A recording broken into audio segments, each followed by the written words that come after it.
The news hit Memphis like a thunderclap, a jolt of disbelief that rippled through the city's tight-knit music community. Courtney Smith, better known in the rap world as FastCash CMoney, an up-and-coming voice from the streets who had been fighting to carve out a lasting place in the industry, was dead. Not from illness, not from an accident, but from the kind of violent end that has become heartbreakingly familiar in hip-hop, an eruption of gunfire in the early hours of the morning. This wasn't just another headline in the city's crime blotter.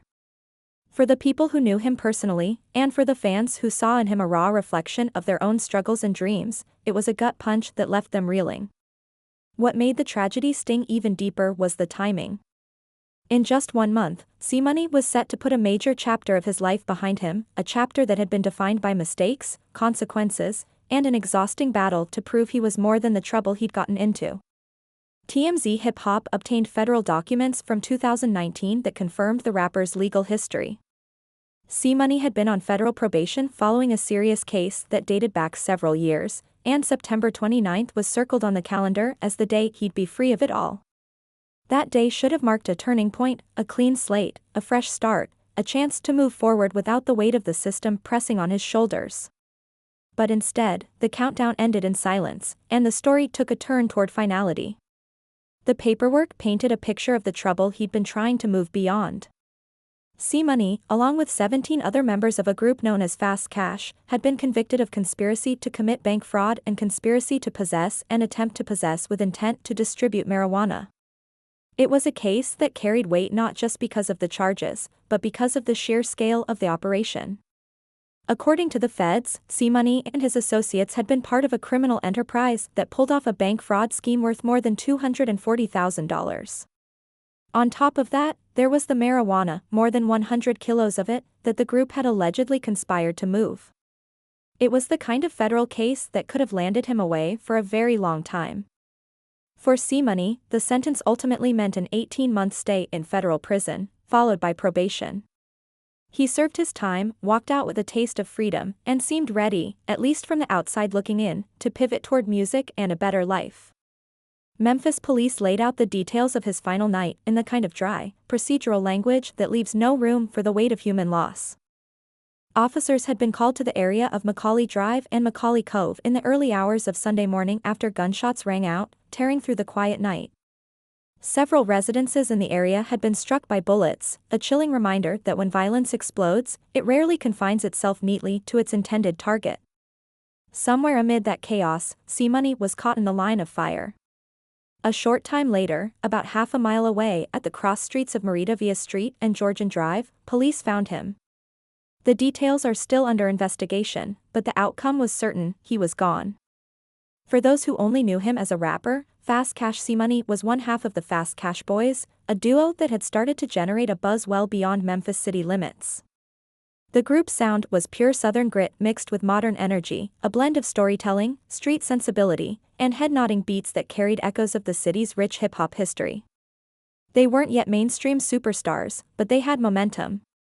Every track they dropped seemed to pull in more listeners, each performance earning them new followers who saw in their music an unfiltered reflection of the world they came from. In the world of hip-hop, that kind of authenticity is currency.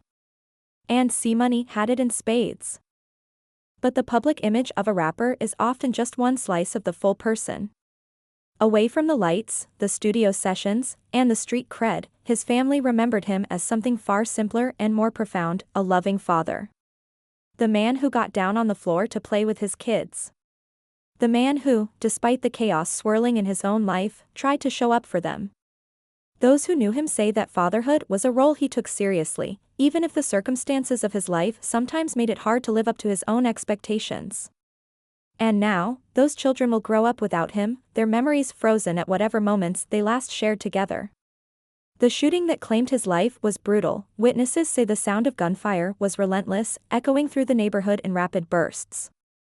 For the people living in that area, it was another terrifying reminder of how quickly an ordinary night can transform into something unrecognizable. One moment, you're at home, maybe half asleep or watching TV. The next, you're ducking down behind a couch as bullets punch through walls. The randomness of it all is part of what makes it so devastating. This wasn't just a targeted attack on one man, it was a moment of violence that swept up everyone in its path, physically and emotionally. CMoney's death is already sparking conversations in Memphis about the intersection of music, street life, and survival. The city has long been a hotbed for hip-hop talent, producing stars who've made their mark far beyond Tennessee. But it's also a city where the line between the rap game and the realities of the streets is thin, and sometimes deadly. For young artists trying to rise up, the pull of old associations can be hard to escape. No matter how much success they see, there's always the risk that trouble from the past, or the present, can catch up. In CMoney's case, that risk became reality, and it robbed him of the chance to write the next chapter of his life. The investigation into his killing is still active, with police combing through evidence, talking to witnesses, and piecing together a timeline of events. As of now, no arrests have been announced, and speculation runs rampant. In a city where distrust of law enforcement runs deep, some fear the case might fade into the growing list of unsolved murders. Others cling to hope that justice will come, that someone will be held accountable, that the cycle can be interrupted, even if only for this one case. For his friends, collaborators, and fans, the loss feels personal. Social media has been flooded with tributes, old photos, and snippets of his music. People are revisiting the tracks he laid down, hearing them in a new light now that his voice has been silenced. Lines that might have seemed like just clever wordplay before now read like prophecies or confessions. That's the strange alchemy of music, it can outlive the person who created it, carrying pieces of them forward in ways nothing else can. His story is complicated, as so many are. He wasn't perfect, he made choices that had consequences, choices that landed him in prison, choices that tangled him up in the criminal justice system. But he was also a man who was trying, at least in some ways, to shift his path. Whether or not he would have succeeded, we'll never know. What we do know is that a life with potential, with people who loved him, with dreams that had not yet been fully realized, was cut short on a quiet Memphis street. And maybe that's what makes his death resonate beyond the boundaries of his neighborhood or his fan base. It's not just the loss of a rapper. It's the loss of a son, a father, a friend, a human being caught between the world he came from and the future he was reaching for. His story is one of many in a city, and a country, where violence too often closes the book before the ending can be written. For FastCash CMoney, the ending came not on stage, not in a studio, not in the moment of victory that September 29th was supposed to represent.